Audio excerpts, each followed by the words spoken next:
उपस्थित सर्व भाविक आणि सज्जन, सर्व समर्थ सेवेकरी आणि भाविक, मुंबई महानगरासह राज्याच्या सीमारेषा ओलांडून आज आपण या श्रावण महिन्याचं औचित्य ठेवून आणि गुरुवार रविवारचं औचित्य ठेवून आपला बहुमोल वेळ खर्ची घालून आपण या पुण्यभूमीत स्वामींचा आशीर्वाद घेण्यासाठी आपण आलेला आहात. आपण अन्य लोकांसारखे पर्यटक नाही, आपण सेवेकरी आहात. म्हणून ही संज्ञा सेवेकऱ्यांना ठाऊक आहे. पर्यटक लोक दिवसभरात अनेक मंदिरांना फक्त देवाला हात जोडतात, पुढे चालतात. त्यापैकी आपण लोक नाहीत. म्हणून राज्यामध्ये, देशामध्ये आणि देशाबाहेर गाव तेथे केंद्र आणि घर तेथे सेवेकरी ही संकल्पना स्वामी योगाचे युगचालक आणि परमपूज्य दादांचे गुरु नारायणदासजी पिठले महाराजांनी गेल्या शतकापासून आज 150 वर्ष झालेली आहे. आणि विनामूल्य मार्गदर्शनातून मानव घडवणे, त्याला सन्मार्गाला लावणे, मनात असणारं द्वैत घालवणे, त्याला समस्यामुक्त करणे, चिंतामुक्त करणे, हे काम जगात आपल्या मार्गाखेरीज कोण करत नाही, हे आम्हाला ठाऊक आहे. म्हणून आपला बहुमोल वेळ खर्ची घालून आपण खरं तर आलेला आहात आणि त्या वेळेचं सोनं करण्याचं सामर्थ्य स्वामींच्या आशीर्वादात आहे. वेळेला आणि विषयाला विषयांतर न करता मगाशी अनेक जणांनी सेवेकरी होण्यासाठी हात वरती केले होते. त्यात बाळप्पांसारखे सेवेकरी होण्याची संधी आपणाला मिळणार आहे. हरिभाऊंसारखे, स्वामी सुतांसारखे सेवेकरी होण्याची संधी मिळणार आहे. आज स्वामी सुतांची पुण्यतिथी आहे. इथे बसणाऱ्या सर्व भाविक आणि सेवेकऱ्यांना ठाऊक आहे स्वामी सुत कोण होते, त्यांनी स्वामींचं कार्य कुठं कुठं पोचवलं. त्यांची आज पुण्यतिथी आहे. परवा 15 ऑगस्ट स्वातंत्र्य दिन आहे आणि गेली अनेक दशकं आपण 15 ऑगस्टला मातृदेवो भव, पितृदेवो भव बरोबर राष्ट्रदेवो भव ही संकल्पना वयाच्या 5व्या वर्षापासून तर 100 उलटलेल्या या देशातील तमाम पालकांपर्यंत केलेली आहे. बऱ्याच वेळा प्रभात फेरी निघते 15 ऑगस्टला. मुलं भारत माता की जय घोषणा देतात, महापुरुषांची नावं घेतात, स्वातंत्र्यवीरांची नावं घेतात, महात्मा गांधींचं नाव घेतात. आणि काही पालक आमचे सकाळी सकाळी दंतमंजन घेऊन दात घासत बसतात. किती छान परिक्रमा मुलं मारतात असं वरून म्हणतात. पण आमचा एकही पालक त्या प्रभात फेरीमध्ये का सहभाग घेत नाही, हा यक्ष प्रश्न आजही आहे. म्हणून आपल्यामध्ये आपल्या राष्ट्राबद्दल सहानुभूतीपर एक सद्भावना, विद्यार्थ्यांसोबत आपणही जर त्यात सहभागी झालात, भारत मातेचा आशीर्वाद नक्की मिळेल. म्हणून आपणाला कळकळीचं निवेदन आहे की आपल्यामध्ये केवळ आध्यात्मिक शक्तीबरोबर राष्ट्रभक्तीसुद्धा आपल्यात निर्माण झाली पाहिजे. म्हणून 15 ऑगस्टला आपण राज्यात, देशात भारत मातेच्या प्रतिकृतीसमोर संकल्पयुक्त सप्तशती स्वामी चरित्र वाचत आहोत बऱ्याच दशकांपासून. आणि हो हो म्हणता आपण 2007 साली एक कुटीपाठ सप्तशृंग गडाच्या पायथ्याशी करताना त्यातले बरेच साक्षीदार इथे भगिनी पुरुष आलेले आहेत. ज्या भगिनी जे पुरुष 2007 साली कोटी चंडी यागाला होते, कृपया त्यांनी हात वरती करावेत. धन्यवाद मनापासून.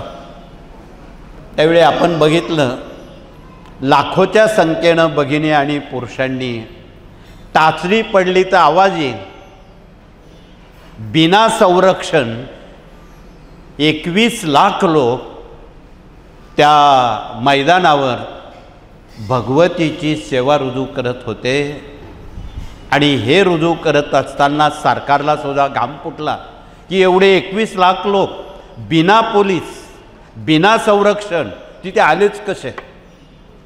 सरकारला कुतूहल वाटला आणि जे सर्व सरकार तिथे हजर झालं, सुमारे 2 डझन मंत्री त्या सोहळ्याला न बोलवता उपस्थित होते. अर्थात हे भगवतीची किमया आहे, स्वामींचा आशीर्वाद आहे, त्याशिवाय असं होऊ शकत नाही. आणि आज तागायत जेवढे भारतभर एवढे मोठे उपक्रम झाले, मेळावे झाले, आलेला सेवेकरी घरी पोचेपर्यंत त्याला कुठेही खर्चटलेलं नाही, अपघात झालेला नाही. हा मोठा आशीर्वाद सेवेकऱ्यांचा.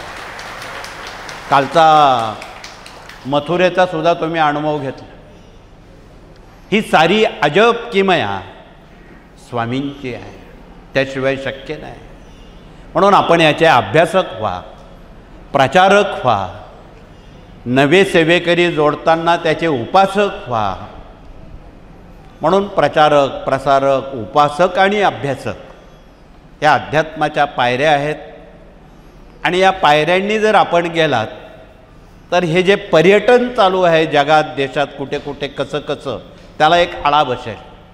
आणि त्यांना आध्यात्मिक सद्भावना उपजत गुणांनी निर्माण होईल. हे कळकळीचं. देवा काही बाजारातला भाजीपाला नाही, हात जोडल्याबरोबर तो आपल्याला पावेल.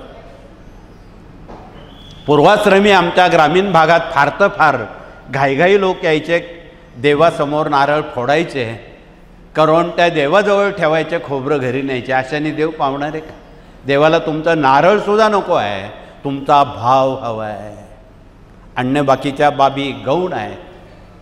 म्हणून त्या दृष्टीनं या साऱ्या भावना आपण सेवेकऱ्यांनी इतरांपर्यंत पोचवणं, त्यांना सेवेला लावणं, दिव्यानं दिवा लावणं ही काळाची गरज आहे. उद्याच्या 16 ऑगस्टला गोपालकाला आहे. भगवान श्रीकृष्णांचं नवरात्र आपणाला विदित आहे. खरं तर या श्रावण महिन्यात खूप सण आणि नवरात्र येतात. पहिला आठवडा शंकराचा शिष्य नाग, त्याची नागपंचमी करतो, नागनवरात्र करतो. दुसरं नवरात्र कालपर्यंत होतं, त्याला जलनवरात्र म्हणतात.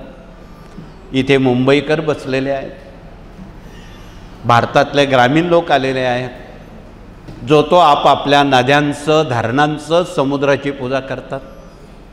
त्यात दहीभात टाकून नारळ वाढवतात. वर्षभर आम्हाला पाणी पुरू दे, कारण शंकराच्या डोक्यात गंगा आहे. ती जीवनवाहिनी आहे प्रत्येकाची. म्हणून या जीवनवाहिनीला आपण वर्षातून एकदा सन्मान करणं हे आपलं कर्तव्य आहे. हे नवरात्र संपत नाही तर कृष्ण नवरात्र सुरू होतं.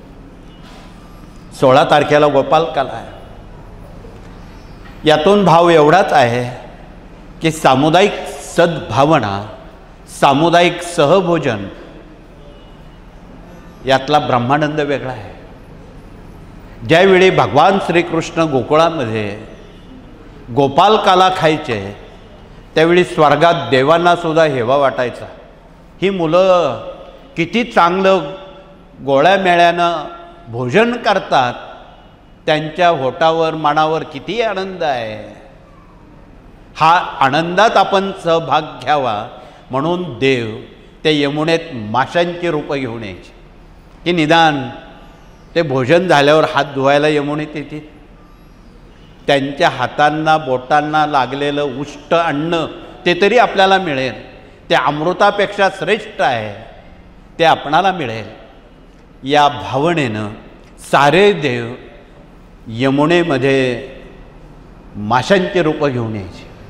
पण त्या दिवशी भगवान श्रीकृष्ण सांगायचे चवंग गाड्यांनो, आज यमुनेवर जायचं नाही, मातीला हात पुसा. ते स्वर्गातले लबाड देव आपलं अन्न खायला येणार आहे, त्यांना द्यायचं नाही म्हणे. एवढं सामर्थ्य भगवान श्रीकृष्णांनी सामुदायिक सहजीवनात ओतलेलं होतं. त्याला गोपालकाला म्हणून हा गोपालकाला दहीहंडी ही परंपरा आपल्यापेक्षा मुंबईत मोठ्या प्रमाणात करतात. इथे मुंबईकर बसलेले आहेत. त्यातली मजा ती आवरच आहे, त्यातला ब्रह्मानंद तो वेगळाच आहे. आणि यांना त्या निमित्तानं भारतीय संस्कृतीला आणि नव्या पिढ्यांपर्यंत पोचण्याला ही कृती एक नामी संधी आहे. त्यानंतर आपण भारतीय संस्कृतीकडे वळताना या कार्यामध्ये हे 18 विभाग कार्यरत आहेत. त्याचा थोडक्यात आपण कमी शब्दामध्ये गोषवारा कमी वेळात घेऊ. त्यातला पहिला संस्कार मूल्य शिक्षणाचा आहे.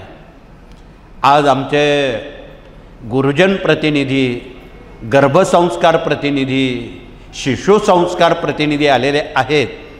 त्यांनी उभं राहून आपला परिचय देताना यामागे फार मोठा आध्यात्मिक मिसाईल आहे. आम्ही मिसाईलच्या भाषेत बोलतो. युद्धामध्ये मिसाईल माणसं मारण्याचं, विध्वंस करण्याचं काम करतात, मात्र हे मिसाईल माणसं घडवण्याचं, सुरक्षित ठेवण्याचं काम करतात. हा त्यातला फरक आहे ह्या दोन मिसाईलचा. म्हणून हे फार मोठं मिसाईल माणसं घडवण्याचं आहे, संस्कार करण्याचं मिसाईल आहे, देशाला सुरक्षिततेकडे नेण्याचं मिसाईल आहे. नव्हे आपलं म्हातारपण, आपलं वार्धक्य सुखात आबादीत जाण्यासाठी पुंडलिक आणि श्रावणबाळ घडवण्याचं आहे. म्हणून संस्कार केले तर संस्कृती टिकेन, संस्कृती टिकली तर धर्म टिकेन, आणि धर्म टिकला तरच देश टिकेल. न कळत आपण सर्वजण या देशाचं, या धर्माचं काम करत आहोत. हा एक स्वाभिमान आपल्या अंगात असावा आणि आहे. म्हणून त्याला पुढे नेताना मूल्य शिक्षण वय वर्ष 5 ते 18 या वयोगटातील नव्या पिढीला आपण सुसंस्कारित करणं काळाची गरज आहे. म्हणून आपणाला या देशाचे नवी पिढी आदर्श नागरिक, आदर्श सेवेकरी आणि निर्व्यसनी पिढी म्हणून हे फार मोठं आव्हान आजच्या कलियुगात आहे, आजच्या 21व्या शतकात आहे. परदेशी लोक या संस्कृतीला खोडा घालतात. म्हणून या देशामध्ये मद्य तस्करी किंवा अनेक प्रकारच्या तस्करी नवी पिढी बिघडण्यासाठी वाटेल ते करायला तयार आहे. कृपया त्याला बळी पडू नका. आपली तरुण पिढी जर बिघडली, या देशाचं संरक्षण कोण करेल? म्हणून नवी पिढी व्यसनाधीन होणार नाही, या देशाचं संरक्षण अबाधित सुरक्षा राहील, यासाठी ही एक सद्भावना या विभागातून करण्याचं आवाहन आमच्या गुरुजनांनी, शिक्षक, पालक, विद्यार्थ्यांपर्यंत केलेलं आहे. त्या आठवड्यातला काही वेळ 3 कामं करतात. पालक कसे असावेत त्यांना प्रबोधन करतात, शिक्षकांनी कसं शिकवावं आणि मुलांनी कसं शिकावं. शिक्षक, पालक, विद्यार्थी या तिघांना जर आपण घडवलं, मला वाटतं बाकी काही कामच शिल्लक राहणार नाही. देशाचा सर्वांगीण विकास या 3 मुद्द्यांवर आहे. म्हणून आपण याची पायाभूत माहिती, गाव तेथे केंद्र आणि घर तेथे सेवेकरी या संकल्पनेतून हा देश सर्वार्थानं सुरक्षित आणि सोबततेकड आणि विकासाकड न्यायचा असेल, ह्या 3 गुणांची आज देशाला नितांत गरज आहे, जगाला गरज आहे. तर दुसरा विभाग या ठिकाणी प्रश्न उत्तर मार्गदर्शक प्रतिनिधी आलेले आहेत. त्यांनी उभं राहून आपला परिचय द्यावा आणि आलेल्या सर्व भाविकांना, प्रश्नार्थी मुमुक्षितांना एक कळकळीचं निवेदन आहे. आपण घाई करू नका. आपणाला आमचे प्रतिनिधी पेपर देतील आणि त्या पेपरवर आपल्या कुटुंबातल्या साऱ्या समस्या थोडक्यात लिहून ते पेपर आमच्यापर्यंत पाठवा. आमचा एक प्रतिनिधी ते सारे पेपर इथे घेऊन येईल आणि त्या पेपरवर तुमच्या समस्येवर लेखी मार्गदर्शन केलेलं असेल, तोंडी नाही. सौ बका एक लिखाण, लिखाणाला अधिक महत्त्व आहे. म्हणून आपल्या सर्व समस्या, जटिल समस्या, कोणत्याही समस्या, कॅन्सर जरी असला त्यावर इथे उपचार आहेत आणि ओघाओघानं आपण तिथपर्यंत पोचणार आहोत. अथत इथे असणाऱ्या सर्व समस्यांवर मोफत मार्गदर्शन या विभागातून दिवसभरासाठी केलं जातं. बघा, कृपया ज्यांना त्यात भाग घ्यायचा आहे आमच्या प्रतिनिधींकडून सुवाच्य अक्षरात पेपरवर आपण आपल्या समस्या लिहून द्याव्यात. तर पुढचा विभाग कौटुंबिक स्तरावर पालकांसमोर आज यक्ष प्रश्न आहेत. मुलामुलींची विवाह. आज विवाह हा प्रश्न खूप धोक्याच्या पातळीवर आहे. बरेच लोक, बरेच विद्यार्थी, बरेच पालकांची मुलं मुली आई वडिलांना न विचारता विवाह करायला लागलेले आहेत. काही कोर्टात परस्पर जाऊन नोंदणी करायला लागलेले आहेत. आणि संबंधित न्यायमूर्ती आमच्याकडे ज्यावेळी येतात त्यावेळी डोक्याला हात लावून अत्यंत हतबलपणे सांगतात, नशीब 6 महिने ते विवाह टिकतात म्हणे. कालांतरानं तीच जोडपी आमच्या कोर्टात वादी प्रतिवादी म्हणून उभे राहतात. आम्ही त्यांना काय न्याय द्यायचं? हा यक्ष प्रश्न. आणि वाढतं घटस्फोटाचं प्रमाण 35% आता 50% महानगरात गेलेलं आहे. आता भीती वाटायला लागलेली आहे. आपणाला कळकळीचं निवेदन आहे, आपण गावोगावी विवाह मंडळं स्थापन करा.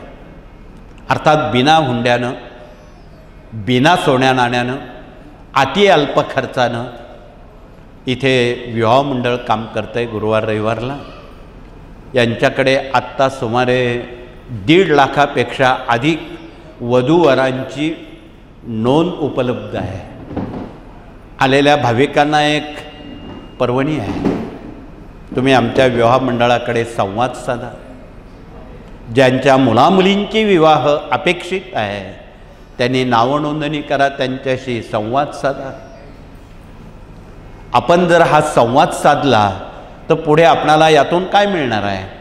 गेल्या 80 वर्षात या कार्यातून स्वामींच्या कृपेनं जेवढी विवाह झाली, आज तगायत एकही घटस्फोट फारकती झालेल्या नाहीत. म्हणून आपलं कौटुंबिक जीवन यशस्वी करायचं असेल तर या विभागातून देवीची सेवा कशी करावी, कुलदेवतेला केव्हा कसं जावं, कुलदैवत खंडोबा आहेत त्यांचा मान सन्मान कसा करावा, जे अडलेली प्रश्न आहेत ते कुलधर्म कुलाचारातून आमच्या भगिनी यशस्वीपणे सोडवतात. म्हणून हे त्याचं उत्तर आहे. ज्यांचे विवाह होत नाही त्यांना विवाहविषयक काही सेवा दिल्या जातात. काहींना महिन्याभरात, काहींना 2 महिन्यात त्याची चांगली अनुभूती येते. केलेली सेवा वाया जात नाही. म्हणून विवाह मंडळातून केवळ एवढंच काम केलं जातं असं नाही. एक राष्ट्रीय सद्भावनेकडे वळताना आत्महत्या पीडित मुलामुलींची विवाह केली जातात. सरकार काही करणार नाही. देशाचं संरक्षण करणारे शहीद जवान त्यांच्या मुलामुलींची लग्न कोण करेल? ही आपल्याला करावी लागणार आहे. तुम्ही मुंबईत मागच्या वर्षी बघितलं, एका करोडपतीनं अब्जावधी रुपये आपल्या मुलाच्या लग्नाला खर्ची घातले. पण इच्छा झाली नाही या देशात किती गरीब आहे त्यांना मदत करावी. पूजनीय आमच्या महात्मा गांधींचा थोडा जीवनादर्श घेतला असता तर ही वेळ आली नसती. त्यांनी देशाचा फेरफटका मारताना गांधींनी बघितलं, या देशाला गरिबीला पारावर नाही, आपण तर बॅरिस्टर झालेलो आहोत. मनात तो विचार आल्याबरोबर तो कोट फेकून दिला आणि स्वतः पंचा नेसून सामुदायिक सहजीवनात दाखल झाले. जोपर्यंत माझे देश बांधव पूर्ण कपडे घालत नाही तोपर्यंत मी शर्ट घालणार नाही, अशी भीष्म प्रतिज्ञा पूजनीय महात्मा गांधींनी केली. तो आदर्श आपल्या सर्वांसमोर, उद्योगपतींसमोर कृपया असणं अगत्याचं आहे, तपशिलात न बोलता. म्हणून आपणाला विवाह मंडळातून जनहित, राष्ट्रहित, गोरगरिबांचे अश्रू पुसून त्यांच्या कुटुंबात ज्या ज्या समस्या निर्माण झालेल्या आहेत, मुलाबाळांच्या विवाहाच्या आहे, नोकरीच्या आहे, उद्योगाच्या आहे, पोटप्रपंचाच्या आहेत, त्यांना हातभार लावणं, त्यांना सहानुभूतीपूर्वक समजून सांगणं, त्यांचा आत्मविश्वास वाढेल असं आपण वागणं, याची भविष्यकाळाला, राष्ट्राला, संस्कृतीला नितांत गरज आहे. तर पुढचा विभाग या ठिकाणी आरोग्य संविधान म्हणून डॉक्टर लोक मोठ्या प्रमाणात इथे आलेले आहेत मराठवाड्यात. त्यांनी आपला परिचय देऊन इथे प्रति गुरुवार रविवारी कमीत कमी 100 तरी रुग्ण असाध्य आजाराला घेऊन येतात. कॅन्सरसारखे आजार. कॅन्सर म्हटला की माणूस अर्धा मरूनच जातो, मनानं, विचारानं. आणि केमो हे त्याचं उत्तर नाही. म्हणून इथे डॉक्टरांनी बिना केमो, बिना शस्त्रक्रिया, बिना वेदना हा दवा ते दाखवत आहेत. त्याचं नाव सप्तरंगी रानभेंडी आहे. हा सप्तरंगी मूळ आणि काढा सर्व प्रकारच्या कॅन्सरला थांबवू शकतो, पळवू शकतो. माणसं त्यातून जेवढं आयुष्य देवानं दिलेलं आहे तेवढे दिवस जगतात, हे त्याचं उत्तर आहे. ज्यांना घशाचा, रक्ताचा कॅन्सर आहे त्यांच्यासाठी ही रानभेंडी संजीवनी आहे. मधात घासून त्याचं चाटण घेतल्यास घशाचे, जिभेचे कॅन्सर हा वनस्पती बरा करतो. तर ज्यांच्या पोटात गाठी आहे, गायनॉलॉजिक लोक भगिनींना घाबरून देतात, त्यासाठी हा वेखंड आहे. हा वेखंड गाईच्या, देशी गाईच्या गोमूत्रात घासून आपण प्राशन केला तर पोटातल्या गाठी 21 दिवसात गळून पडतात. काही करावं लागत नाही, रुपयाची गोळी लागत नाही. ज्यांचे हाडांचे त्रास आहे, ज्यांची पायाची टाच दुखते आहे, त्यांनी हे वेखंड गाईच्या गोमूत्रात घासून गरम करून तो लेप लावला, रात्री लावला, सकाळपर्यंत ती दुखणारी टाच पायाची बरी होती. डॉक्टरकडे इलाज नाही. किती सोपं आहे. म्हणून आपणाला कळकळीचं निवेदन आहे, वृक्षवल्लरी आम्हा सोयरे बा वंचरे. संतश्रेष्ठ तुकाराम महाराजांनी आपल्या गाथेतून वृक्षांशी मैत्री करा, ते आपले सोयरे आहेत. वृक्ष हे आपले सोयरे आहेत. सोयरे म्हणजे सहकार्य करणारे, हुंडा घेणारे नव्हे. म्हणून आपणाला वृक्ष, निसर्ग याच्या जवळ जाण्यासाठी ही एक नामी संधी या कार्यानं आगामी जून ते सप्टेंबर सर्व शेतकऱ्यांच्या बांधावर असा एक तरी वृक्ष लावा की जेणेकरून असाध्य आजार बरे होतील. सप्तरंगी सारखे वृक्ष लावा, हे आजार बरे होतील. इतरांवर निश्चितपणे हे दवा आणि दुवा त्याचं पुण्य आपणाला मिळवण्यात आपणाला निश्चितपणे स्वामींचा आशीर्वाद मिळेल. खरं तर आमच्या भगिनींच्या मसाल्याच्या डब्यात डझनभर औषधं आहेत. केवळ स्वयंपाक म्हणून त्याच्याकडे बघू नका. ज्यांच्या प्लेटलेट कमी झालेल्या आहे, ज्यांच्या हिमोग्लोबिन कमी झालेलं आहे, त्यांनी 1 ग्रॅम जिरं विड्याच्या पानात चावून खाल्लं, 3 दिवसात प्लेटलेट पूर्वपदावर येऊन हिमोग्लोबिन 15वर जातं. रुपया लागत नाही. देव देऊन विसरलेला आहे भारतीय भगिनींना. म्हणून त्या स्वयंपाकशास्त्राचं मूल्य आपण कृपया अबाधित ठेवावं. हल्ली विभक्त कुटुंब पद्धतीमुळं आणि पर्यटनामुळं शनिवार रविवार घरात चूलच पेटत नाही, गॅसच पेटत नाही, सगळे हॉटेलकडे पळतात. आणि दृष्टीआड सृष्टीआड त्या हॉटेलमध्ये कशात काय टाकलेलं असतं हे नव्यानं आपणाला सांगण्याची गरज नाही, आपण सुज्ञ आहात. म्हणून आपण घरून बनवलेलं अन्न त्यासारखं पवित्र अन्न जगात कुठे नाही. म्हणून त्याकडे पुन्हा आपण वळावं आणि आपली शिदोरी प्रवासात आपल्याबरोबर असावी हे कळकळीचं निवेदन आहे. यात खूप सांगण्यासारख्या बाबी आहेत. ज्यांना ब्रॉन्कायटिक्स किंवा दमा आहे त्यांनी पांढऱ्या रुईचं फूल विड्याच्या पानात चावून खाल्लं, 100% दमा 21 दिवसात बरा होतो. इतकं सोपं आहे. आपल्या आयुर्वेदिक घरगुती ग्रंथ आहे, त्याला रुपया लागत नाही, फक्त करणं आपण हे महत्त्वाचं आहे. सांगणाऱ्या व्यक्तींनी अशा चांगल्या भाषेत सांगावं की त्याचा आजार तो, समजा डॉक्टरांनी पेशंटला चांगल्या भाषेत बोललात तो पेशंट लवकर बरा होतो. त्याला घाबरवलं तर तो अजून आजारी पडेल. म्हणून त्याच्या पाठीवर थाप मारून बाबा तो लवकर बरा होशील, तो काळजी करू नको, एवढे 2 शब्द जर खर्ची घातले तो रुग्ण लवकर बरा होतो. हे मानसशास्त्र आहे. म्हणून आमच्या सर्व भारतातल्या डॉक्टरांना कळकळीचं निवेदन आहे. आणि त्यासाठी आपण त्र्यंबकेश्वरी मोरेदादा आरोग्यधाम तथा चॅरिटेबल हॉस्पिटल हे आकार घेत आहे. आणि आगामी येणाऱ्या सिंहस्थामध्ये त्याचं लोकार्पण आपल्याला गरिबांसाठी करायचं आहे, मोफत. हे सहसा काम कोणी करत नाही. अध्यात्मातले बुवा बाबा तर करणार नाही, हे आपल्याला करायचं आहे. म्हणून आपणाला कळकळीचं निवेदन आहे. आणि इथे मुंबईकर आलेले आहेत, त्यांनी गेल्या दशकापासून शेंडीला गाठ मारलेली आहे की हे हॉस्पिटल मुंबईकर करून दाखवते. म्हणून ते दर महिन्याला आणि गेली 17-18 वर्ष झाले आमचे झगडे साहेब आणि त्यांचे सर्व सहकारी मुंबई उपनगरांमधून प्रति महिन्याच्या 10 तारखेला येतात. आज 10च तारीख आहे बघा.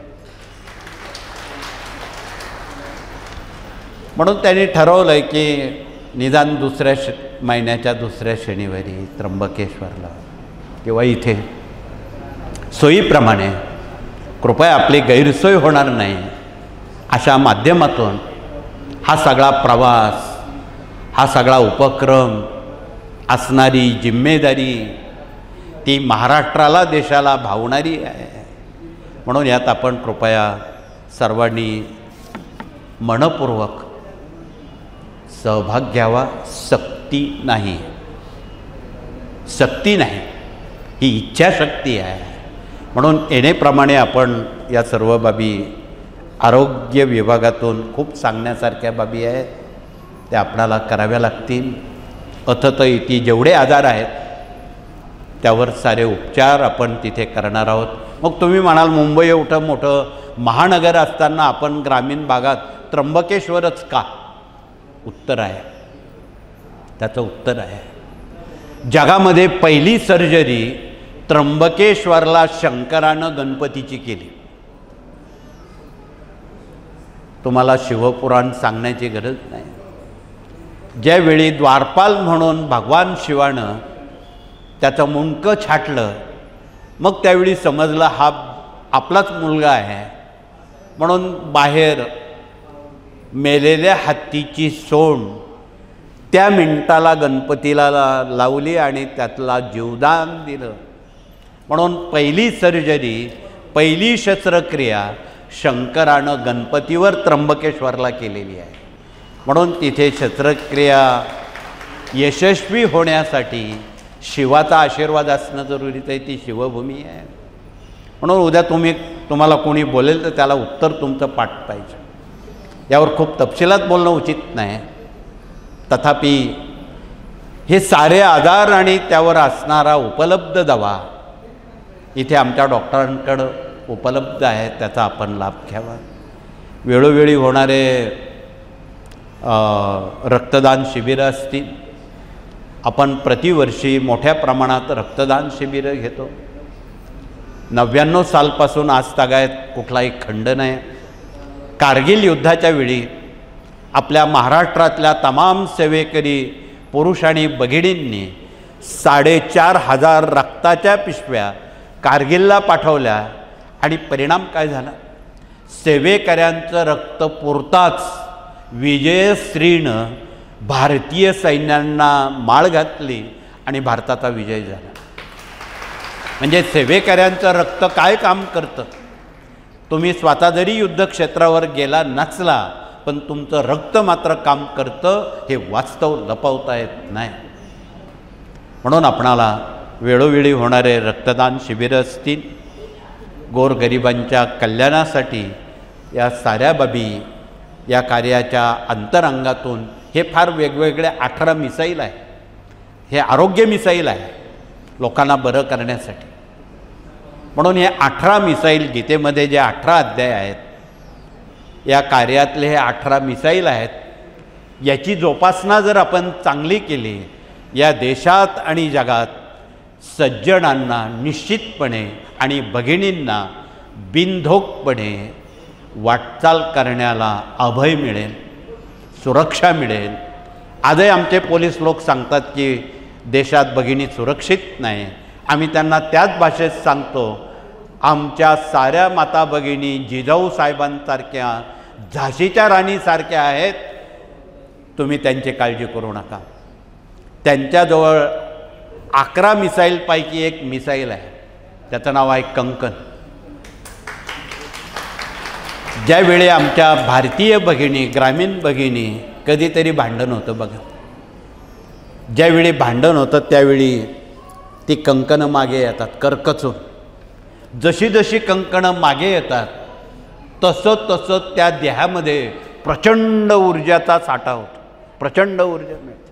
पण ती ऊर्जा भांडण्यासाठी वापरू नका, सुरक्षेसाठी वापरा, संरक्षणासाठी वापरा. हा कळकळीचा सल्ला या कार्यानं त्या मिसाईलमधून दिलेला आहे. म्हणून कंकणं घाला, स्वतःचं संरक्षण कंकणं करू शकता. कंकणं जर 2-2 काचेची दोन्ही हातात असले, कुणाची हिंमत नाही वरती मान करण्याची. एवढं सामर्थ्य भगवतीनं आमच्या माता भगिनींना दिलेलं आहे, त्याचं नाव कंकण आहे. मी मराठी अस्मितेतून आपण ते पुढे आणणारच आहोत. म्हणून आपणाला या सर्व बाबी आणि मनुष्याचे जे आजार आहेत त्याला 3 आजार मृत्यूपर्यंत पाठलाग करतात. कफ, वात आणि पित्त हे 3 आजार प्रत्येकाला आहेत. इथे आमचे डॉक्टर लोक उभे आहेत. या 3ही आजारांवर इथे उपचार आहेत. वरचे पदार्थ जर आपण वर्ज्य केले तर वात विकारावर उपचार मिळतो. मध्ये वांगी, वाटाणा, वालवड आहे. वात विकार असणाऱ्या माणसांनी ती जर वर्ज्य केली तर त्यांचा आजारपण थांबेल, पुढे जाणार नाही. कफ, इंग्रज ब्लॅक टी घ्यायचे. आम्ही भारतीय लोक अजून 2 पाऊल पुढे गेलो आणि बासुंदीसारखा चहा पितो. दूध ज्यात आपण टाकलं तिथे कफ निर्माण होतो. म्हणून जे लोक ब्लॅक टी घेतात त्यांना कफाचा विकार होत नाही. जे लोक शीतपेय, केळी, सीताफळी खातात 100% त्यांना कफाचा त्रास होतो. तिसरं पित्त, ॲसिडिटी. अनेक लोक सकाळच्या अल्पाहारामध्ये, उपाहारात पोहे खातात, हिरवी मिरची वापरतात, शेंगदाणे वापरतात, रोज तुरीचं वरण वापरतात. 100% त्या मिनिटाला तिथे पित्त तयार होतं.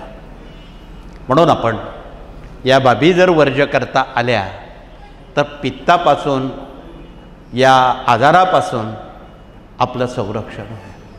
म्हणून या साऱ्या बाबी आपल्या आयुर्वेद ग्रंथात दिलेल्या आहे. तुझे आहे तुझं पाशी, जागा चुकलाशी. म्हणून याची जर पानं चालली तर आपण आपल्या आरोग्यावर निश्चितपणे नियंत्रण करू. हे कळकळीचं निवेदन आहे. यावर खूप बोलता येईल. पुढचा विभाग, या ठिकाणी वास्तुतज्ञ प्रतिनिधी आलेले आहेत. त्यांनी आपला परिचय द्यावा. वास्तू हा एक जीवनावश्यक बाबीतला अन्न वस्त्र निवाऱ्यापैकी हा विभाग आहे, निवारा. परंतु आज वास्तूमध्ये अनेकांना समाधान नाही, अनेकांना आजारपण आहेत. त्या वास्तूत राहिल्यापासून डोक्यावर कर्ज वाढतं आहे. आज बरेच जण काही याबाबत शंका विचारणार आहेत, त्याआधीच उत्तर दिलेलं बरं. म्हणून वास्तूमध्ये काय असावं पेक्षा काय नसावं हा महत्त्वाचा मुद्दा आहे. वास्तूमध्ये ईशान्य दिशा ही ईश्वराची आहे. चुकून तुमच्या ईशान्येला टॉयलेट, बाथरूम, जिना असेल तर घरात हृदयविकाराच्या त्रासासह न बरे होणारे आजार निर्माण होतात.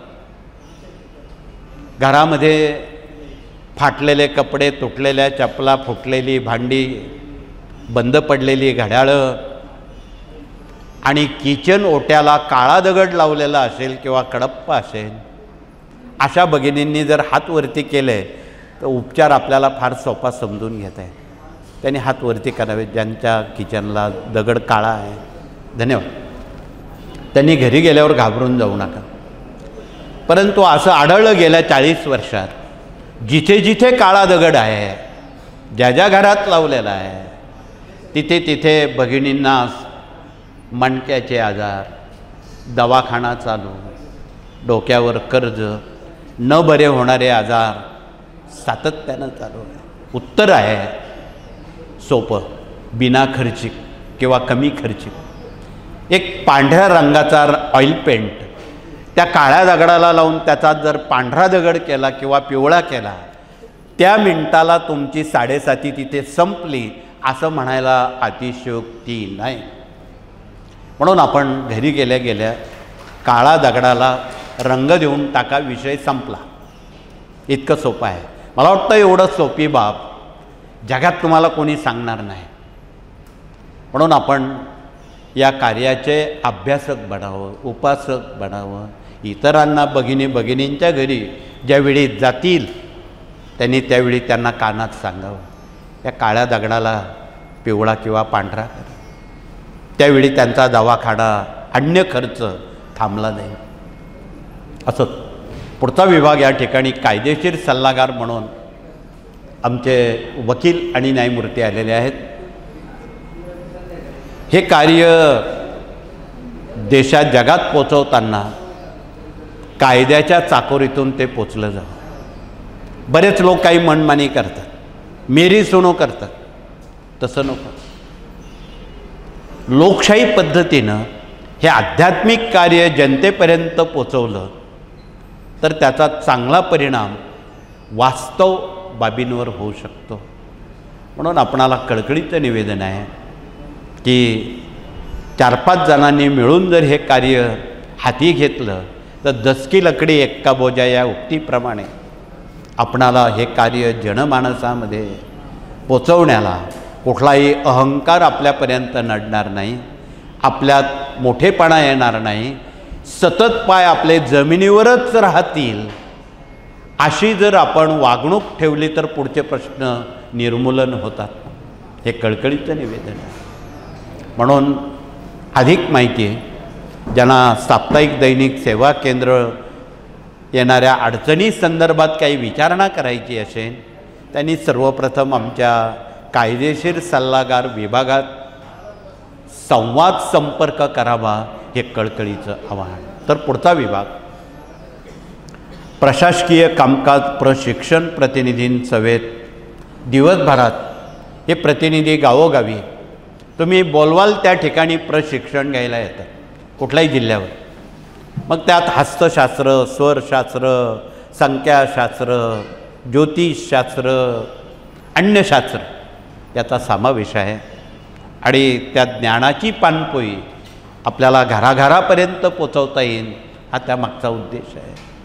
त्यांच्यासोबत या व्यतिरिक्त दुर्ग अभियान प्रतिनिधी आलेले आहेत, पर्यावरण प्रकृती प्रतिनिधी आलेले आहेत, स्वयंरोजगार बचत गट प्रतिनिधी आलेले आहेत, कृषीशास्त्र प्रतिनिधी आलेले आहेत, माहिती तंत्रज्ञान प्रतिनिधी आलेले आहेत, युवा प्रबोधन प्रतिनिधी आलेले आहेत, याज्ञिकी प्रतिनिधी आलेले आहेत. हे सुमारे 8 प्रतिनिधी या विभागाला घेऊन जनतेमध्ये मिश्र होतात की केवळ एकच अध्याय इथे नाही, ते 18 मिसाईल्स आहेत. हे 18 मिसाईल जनतेपर्यंत विश्वासानं जर आपण पोचवले तर या देशात आणि जगात रामराज्यासारखे चांगले दिवस निश्चितपणे येतील, यात वावगं नाही. कारण स्वामींनी अक्कलकोटी एक संदेश दिलेला होता. कदाचित तुम्ही बकरी वाचली असती. त्यावेळी अनेकांना सांगितलं, माणूस नावाची एकच जात आहे आणि माणुसकी नावाची एकच संस्कृती आहे. जी ज्याला समजली तो सेवेकरी झाला. आणि असे सेवेकरी झाले की श्रीगोंद्याला शेख मोहम्मद झाले, नागपूरला ताजुद्दीन महाराज झाले, शिर्डीला साईबाबा झाले, गजानन महाराज शेगावला झाले, पुण्यात जंगली महाराज झाले. असे कितीतरी दाखले देता येतील. आणि या महापुरुषांनी स्वामींचं काम जीव तोडून केलेलं होतं. साईबाबासुद्धा प्रत्येकाकडं असं स्वामींच्या प्रतिकृतीकडे बोट करून सांगायचे, सबका मालिक यही है, एकी है, ज्यांचं नाव स्वामी महाराज आहे. स्वामी महाराजांनी त्यांचं गुरुपद 1857ला शिर्डीला घेतलं, हे आम्हाला माहीत आहे. असंख्य संत आणि इथे बसलेल्यांनी ज्यांनी गुरु केले असतील, ज्यांचे देहधारी गुरु असतील, ज्यांचे हयात नसतील, त्या सर्वांना एक कळकळीत निवेदन आहे. नुकतंच गुरुपौर्णिमा 1 महिन्यापूर्वी झालेली आहे. आपण सर्व गुरूंना स्वामींच्या अंतःकरणात तसबिरीत बघावं. स्वामींना सांगावं, तुम्हीच आमचे गुरु आहात. असं जर आपण कबललात, तुमचा योगक्षेम स्वामी चालवतील. अनन्या निश्चयंतो मा ये जना पर्युपासते तेषां नित्याभियुक्तानां योगक्षेम वहाम्यहम. हे सर्व तुम्ही स्वामींवर सोपवलं तेव्हा ते तुमचा योगक्षेम चालवतील. केव्हा? रोज 3 अध्याय 11 माळा जप कराल तेव्हा, पंचमहायज्ञ कराल तेव्हा. जैशी जिनकी चाकरी वैसी उनको दे. काहीच करायचं नाही आणि लोकांमध्ये मिरवायचं आम्ही आहोत स्वामी भक्त, हे चालणार नाही. त्यासाठी मेहनत करावी लागेल. म्हणून आपणाला कळकळीच्या सूचना आहेत. आपण जुने जाणकार प्रतिनिधी आहात. जेवढा माणूस जुना झाला तेवढा त्यानं नवं होण्याचा प्रयत्न करावा. जुना कपडा आपण टाकून देतो, नवा कपडा सगळ्यांना आवडतो. ती भूमिका आपण घेऊन नव्यानं आपण जोमानं शेवटचा श्वास असेपर्यंत आपण स्वामींची सेवा कृपया करण्याची संधी टाळू नये, हे कळकळीचं आवाहन. शेवटचा विभाग मराठी अस्मिता आणि भारतीय संस्कृती आहे. आणि तो आमच्या माता भगिनींनी जिवंत नव्हे समृद्ध केलेला विभाग आहे. आणि तो घराघरात मनापर्यंत भगिनींनी पोचवायचा आहे. तथापि आज स्वामींच्या चरणावर काही भगिनींनी 2 प्रश्न आणलेले आहेत. सांगू का नको, लिहू का नको, पण तुमच्या पोटात त्या आमच्या होटात आहे. त्यात श्रावण महिना आहे आणि चातुर्मासाच्या काही जबाबदाऱ्या आपल्या सर्व सेवेकरी आणि भगिनींकडे या कार्यानं देताना या श्रावण महिन्यात आपण पोळ्यापर्यंत महिम्न रुद्र वाचून अभिषेक करून ते तीर्थ परिवाराला द्यायचं आहे. ते हयात शाकाहारी निर्व्यसनी राहण्यासाठी. हा एक मुद्दा आहे. पुढचा मुद्दा, गणपतीचा महिना भाद्रपद येतो, पितरांचा पंधरवाडा येतो. या भाद्रपद महिन्याच्या पंधरवाड्यात प्रत्येकाला शक्य आहे त्यांनी छोटं किंवा मोठं भागवत वाचलं तर जन्मजन्मांतरीचे शाप, ताप, दैन्य, दुःख, उपद्रव, पितृदोष, मातृदोष याचं निराकरण होतं. म्हणून आपणाला निवेदन आहे की त्या पंधरवाड्यात छोटं किंवा मोठं भागवत आपण वैयक्तिक स्तरावर तथा साखळी पद्धतीत केंद्रामध्ये आपण वाचायला हरकत नाही. हे कळकळीचं निवेदन आपण इतरांपर्यंत पोचवा. भाद्रपद संपला की मराठी आश्विन महिना भगवतीचा सुरू होतो आणि आपण एक संकल्प देशासाठी केलेला आहे. 100 कोटी पाठ स्वामी चरित्र सप्तशती आणि रुद्र केलेले आहेत. पैकी आज तगायत 91 कोटी पाठ सप्तशती स्वामी चरित्र रुद्राची झालेली आहेत. उर्वरित ग्रहपाठ बाकी आहे. त्या ग्रंथांचा हे प्रतिनिधी परिचय करून देत आहेत.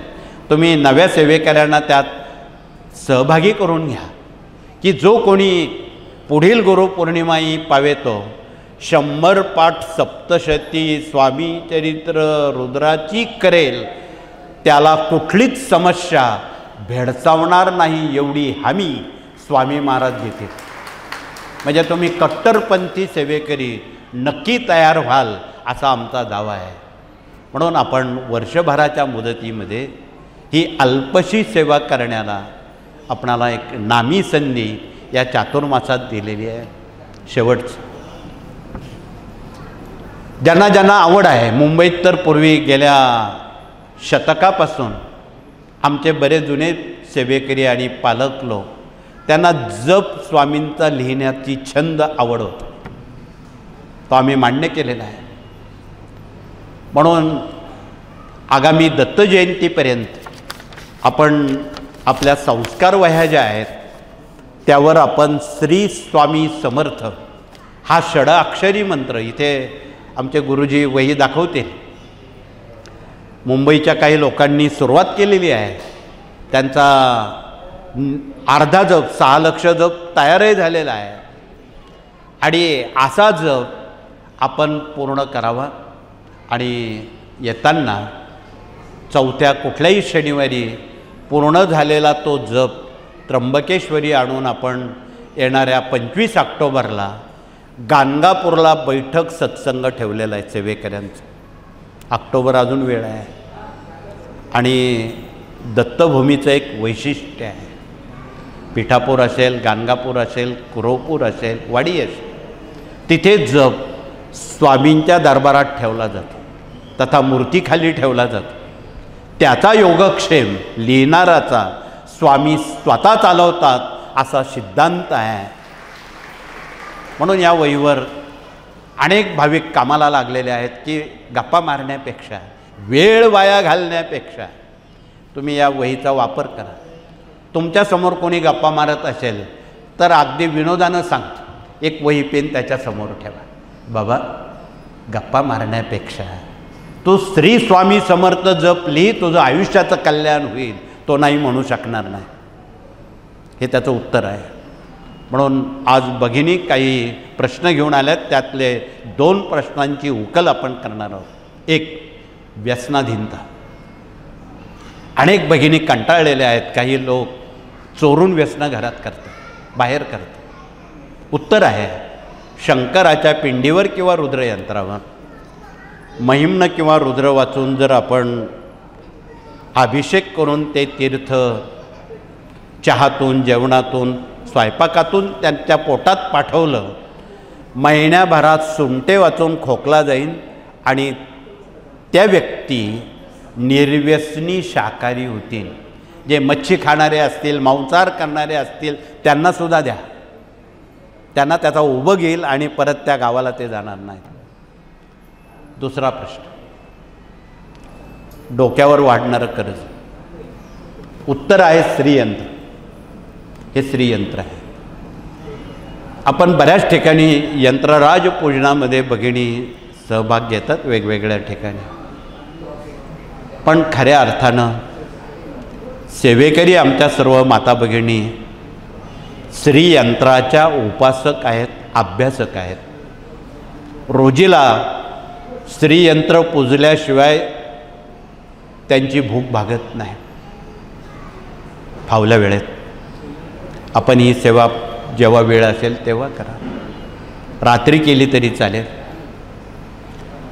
त्या श्रीयंत्राचं पूजन करून त्यावर कमळगड्ड्याची माळ अर्पण करावी. कारण लक्ष्मीचं वाहन कमळ आहे. तिला कमळ अतिप्रिय आहे. परंतु आपल्याजवळ 108 कमळं आपण कसे रोज वाहणार? शक्य नाही. म्हणून या कार्यानं त्याचा परामर्श घेताना कमळाच्या फुलातून आलेल्या बियाची माळ, त्याला कमळगड्डा माळ म्हणतात, ती माळ त्यावर अर्पण करावी. म्हणजे कमळं भगवतीला वाहिली. दुसऱ्या हातात विष्णूंना आवडणारी ही तुळशीची माळ आहे आणि या तुळशीच्या माळेवर विष्णूंना आवडणारी सेवा करावी.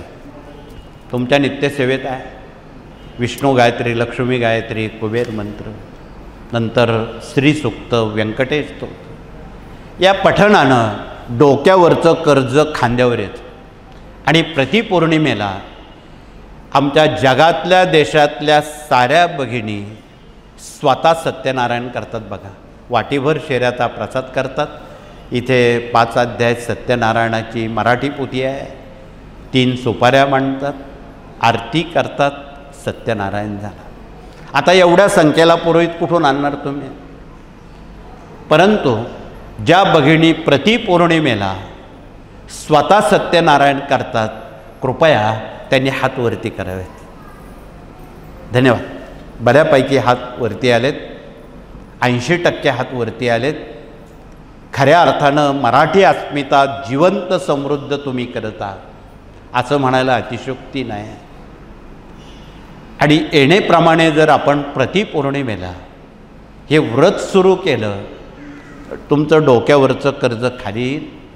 तुम्ही कर्जमुक्त, चिंतामुक्त, दुःखमुक्त आणि समृद्ध अवस्थेला नक्की पुढच्या पिढीपर्यंत पोचवाल यात दुमत नाही. तुम्ही मुलांनासुद्धा पुढच्या पिढीला हे शिकवा, करायला लावा. तुम्हीच केलं पाहिजे असं काही नाही. घरातल्या पुढच्या पिढ्यांकडून जरी तुम्ही हे व्रत करून घेतलं तर अधिकस्य अधिकम फलम मिळणारी बाब आहे. म्हणून आज जाता जाता भगिनींनी हात वरती केलेल्या भगिनींना भेटा. तुम्ही सत्यनारायण कसा करता? सत्यनारायण म्हटला तर अंगावर काटा येतो. आजही ग्रामीण भागात कितीतरी खर्च येतो त्याला. सामान्य माणसाला न परवडणारा खर्च सत्यनारायणाचा असतो.